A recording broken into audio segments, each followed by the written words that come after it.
Welcome live here, Crossover Report. Three guys, one mic, coming at you on May 3rd, another Tuesday edition here. NBA playoffs are fully underway. Second round has begun. So, going to give our thoughts on those matchups in this video. As always, Paul Lamb, Nick Damiani, and myself, Neil Doyle. So, four matchups, two in the East, two in the West. Second round right now. A few of them have started. One of them to start tonight. We'll start looking at the Eastern Conference to begin. That first matchup, the 1 versus 4 seed Cleveland and Atlanta. Cleveland already won the first game of that series, 104-93. They played the other night. You know, kind of a game that Cleveland was dominating in, and Atlanta came back and gave them a game. And that's kind of what happened with the Cavaliers in their first series when they played Detroit. They let Detroit hang around a lot more, and they let the Hawks hang around again last night, and the Hawks had a chance to maybe take that game, but Cleveland held on, won the first game. They'll play again tomorrow. So let's get into that series. I think a lot of people think the Cavaliers are, the best team in the Eastern Conference, and they've shown that this whole year. But they're letting these teams kind of stick around. Do you think there's any chance the Hawks can maybe upset the Cavaliers in this matchup? I don't think anybody really does, but let's get your guys' thoughts. Paulie, we'll start with you. What do you make of this series between the Hawks and the Cavs? I think the way Kyrie Irving has been playing along with LeBron, I think those two, if they're scoring 50 points a night combined, not even worrying about what Kevin Love does because he's getting 17 or 18 a night too. But if those two are getting 50 a night, there's not a team in the East that can beat them.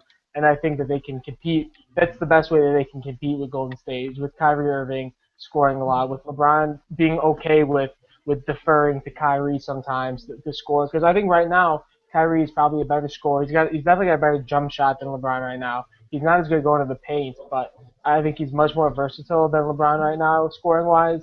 So I don't think Atlanta's got a chance, really. I think Atlanta's best chance to win the East was last year, like everybody else's best chance to win the East besides the Cavs was last year. I don't see how they got any better this year. I don't see how it's going to be anything different than a sweep. Yeah, I agree Nick, with Paul. I think Nick, Atlanta. Yeah, whoa, Nick, where were you traveling to begin first? You kind of were traversing. We'll let there's you go ahead. Do there's you have your there, breath? You caught your breath? Are you good? yeah, I'm good. Okay. All right. Go ahead. I'm in a study session here, and there's a lot of people who I didn't want to ruin them.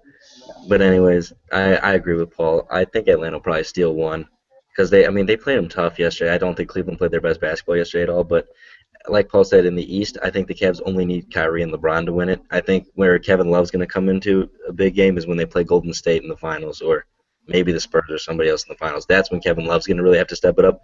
But on the way Kyrie and LeBron are playing right now, they can beat any team in the East. Yeah, I think that's everybody's consensus, and they'll play again tomorrow night in Cleveland. Hawks, had a chance in that first game, but it is kind of concerning, I think, to see how Cleveland's kind of let these teams hang around in a lot of games when I think they were up by as many as 17 towards the end of that third quarter, and the Hawks still made it a game in the fourth. But regardless, Cavaliers won game one, game two tomorrow night in Cleveland. And Nick Damiani and study session are two things that just really don't go together. But let's go to the next series in the Eastern Conference, the 2-3 matchup, Toronto and Miami. Game one of that series will begin tonight in Toronto. Both of these two teams had to go to 7 games in their first-round matchups. Both of these two teams, nothing really flashy. I think the Raptors finally got over the hump, beating the Pacers in the first round. Miami really dominated Charlotte in Game 7, so now both of these teams match up. This is kind of an interesting matchup. I think this is one where one team could either really dominate in the beginning of the series, or this is a series that could easily go to 7 games. What do you guys see happening in this series? Nick, we could start with you. I'm sorry, which series was it? Toronto and Miami. Yeah, Toronto, Miami. Okay. I really liked the Miami at the beginning of the year, but then they really scared me when they struggled with the Hornets, and I really don't like Toronto as a 2 seed. I think they're entirely overrated. But with that said, I think they're a lot more talented than Miami is, so I'll go with Toronto, especially since Miami's not playing their best basketball right now. I'm going to go Toronto. Okay, Paulie? I don't think either of these teams have played their best basketball yet, and I don't know if their best basketball is even that good. I've been kind of a Toronto guy these past couple weeks, especially in the East. But I think they're just not very good. They're really just Nick's kind of been right. They're not very good. And Miami still got D Wade. He still got something in the tank. So I think Miami wins the series. I think it's going to be an ugly series. I'm not going to watch it. No, I think it's probably the worst series in the East and West out of all the playoff games left. Nick, go ahead. With that said, do you think the Hawks have a better chance of beating the Cavs, or either Toronto or I the think Heat? I think Miami's got the best chance just because they're going to get in LeBron's head. I don't think they're better. Yeah, I can see that. I think with the magnitude of the matchup, Miami, where LeBron used to play, but I think the Hawks, skill set wise, I think have maybe the best chance and match up the best with the Cavs. Miami, it's just kind of hit or miss as to who's going to, put up points for them. I don't know, but I think a Miami Cleveland, Eastern Conference finals would be interesting, but I don't know. But definitely the Toronto Miami matchup is probably one that not many are going to watch.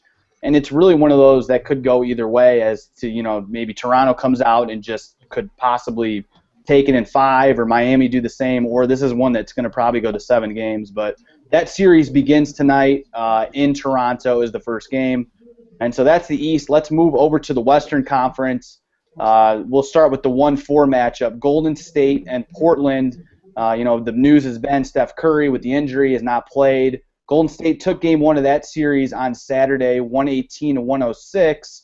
The Blazers, kind of have their shot here early in the series with Steph Curry out. Can they maybe take a game or two before Steph Curry, who in an interview in the game on Saturday said he could be back for game 3, not quite sure if he will or not.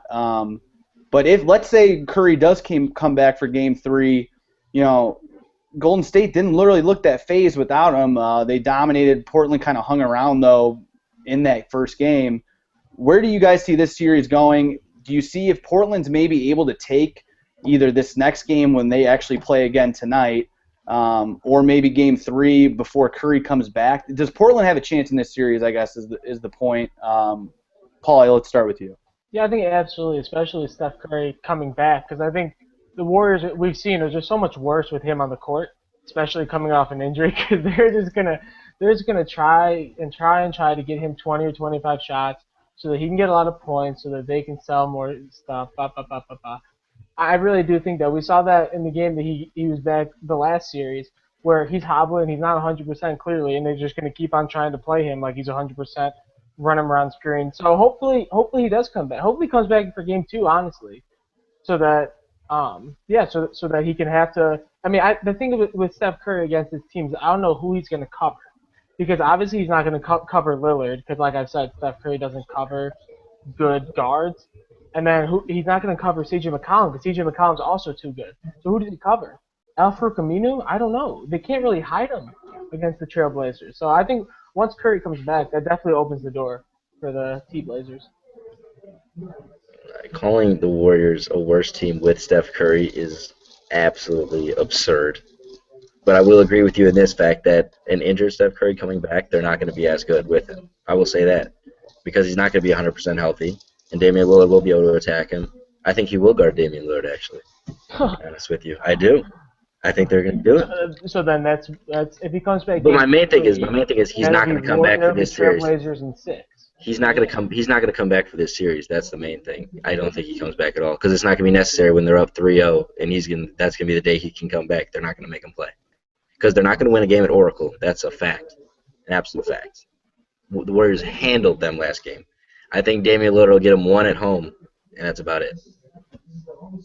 Handled might be a little bit. I mean, they were handling them. Portland stuck in the game though. And but handling somebody is keeping a nice deficit of 10-point lead. No, Portland came back in that game and made it a bit of a game towards the end, and then Golden State you have to free throws a bit of a game. It was a huge game, and you saw how valuable I think and underrated Klay Thompson is. He had 37 points and just stepped up. I mean, he's going to be the guy that has to step up with Curry out, and he did that. They didn't have an answer for him, and then C.J. McCollum just didn't really step up for Portland. Only had 14 points and didn't really do much for him. So.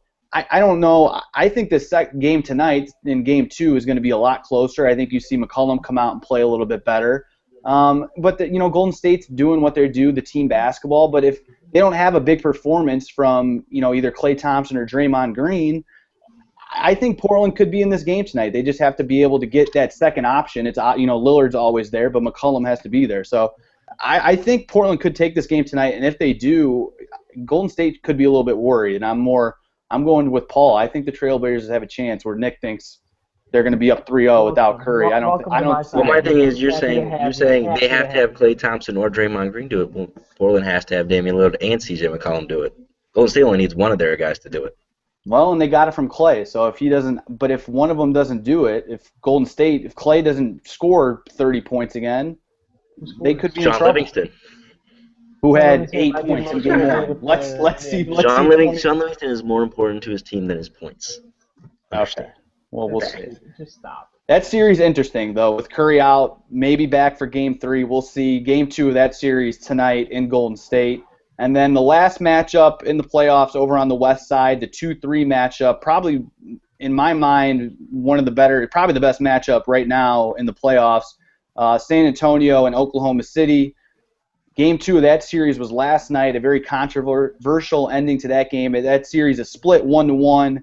Kind of a tale of two different games. San Antonio in Game 1 just absolutely dominated with 32-point win. LaMarcus Aldridge just dominated in that first game. And then Game 2, Aldridge came out again, just being the San Antonio hero. Kind of kept them in that game. But at the end of that game, the Spurs had a chance to win.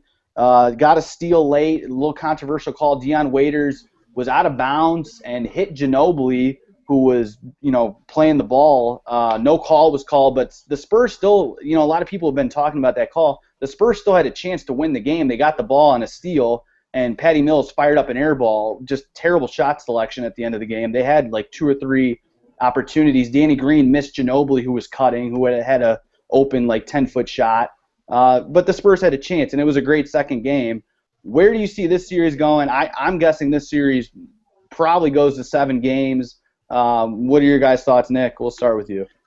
I think it goes 6 to the Spurs. I think you said it right there when you said they had all those missed opportunities. The Spurs don't miss a lot of opportunities, so I don't see that happening again. And the 2 forms of the games we saw was the 32-point blowout in the game that the Spurs kind of just seemed like they lost themselves when they didn't finish it themselves. So they put themselves in a position to win every game, and I can't say the same about the Thunder so far. So I'm going to go Spurs in 6. I'll go Thunder in 7, let's say, because I think the Spurs, we saw last night at the end of the games, maybe they don't have it. They have it definitely in the blowout wins. They can blow them out, but I don't know about at the end of the game. I thought, just on a side note, we had an article about this on crossoverreport.com today. I loved the end of the game. I thought that was great for basketball. It was just chaotic. It was a little bit of controversy, a little bit of physicality. I think that's great for basketball because we see basketball's ratings are not like anywhere near the NFL. They're kind of tanking. So I think something like that, where you have people talking about it, I love it. I love Dion Waiters hitting the guy. I love the fans hitting Steve Adams. I love it. Let's bring it back. Make basketball great again. It's a great. Go ahead, man. Yeah, I completely agree with that. And just like me and this kid were talking about this earlier today, we were talking about how basketball's getting so much softer nowadays. And then once there's a call that people think should have been made, they complain about it not being made. So it's like people are being hypocritical of themselves. Do you want to see a tough game, or do you want to see them make the right calls all the time? Exactly. Yeah. There you go. That's the tough part. It was a fun game. It's going to be a fun series throughout. As Paul said, the controversy of the Waiters call, a lot of people thought should have been a foul called. Granted, I think there should have been a foul called. No foul. Spurs, though, still had a chance to win, and they didn't. That series split now. I don't know. I don't know if San Antonio has the strength to go 7 games with OKC. I think that's where I kind of worry. If this is to go to 7 games, will they have enough gas with some of those older players? But I just like San Antonio obviously having the best coach in basketball in Popovich and just having that experience. I think they can take it in 7, but it's going to be a tough 7 games for them to be able to run with a younger OKC team. So I'm going Spurs in 7. That's all the playoff matchups that are left. Still a lot of basketball, a lot of these early second-round matchups just getting underway. We'll have all that coverage for you right here on Crossover Report.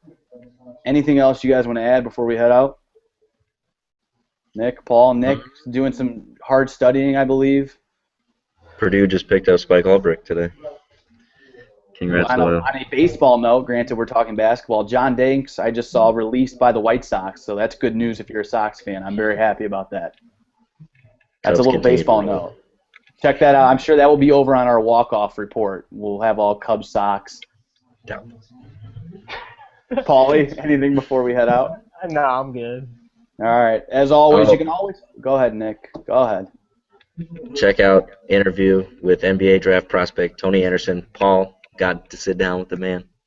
Just before this, so that video on our Crossover Report YouTube page, you can check that out. You can always subscribe to us here on YouTube. You can check us out on Twitter at Crossover Report, like us on Facebook, and you can always visit us at crossoverreport.com.